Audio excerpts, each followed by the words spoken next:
Hello, leaders, and welcome to the weekend edition of Run to Your Leadership Challenges. So this whole past week, we've been talking about the challenge of leadership failure and the impact that it can have on your entire team. Well, today's failure can impact your team at work and at home, and that is the failure of not providing enough details.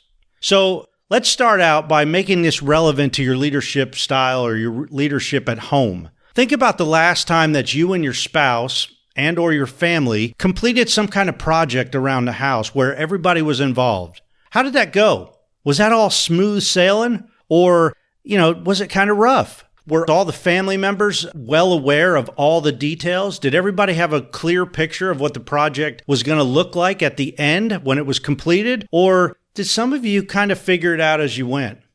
How about a project that you recently completed at work?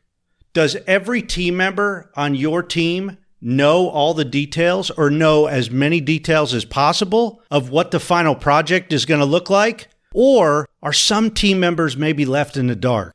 Well, here's the deal. If anyone on your team has not provided enough details to complete his or her job, whether it's at home or on the job, you have failed as a leader.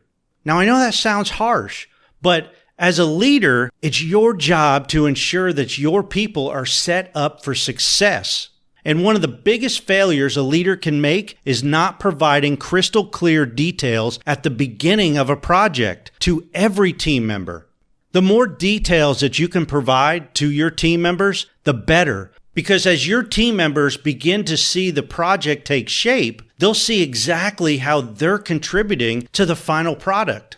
So for the rest of the weekend, think of some projects that you have going on at home. Does everybody in your family know all the details?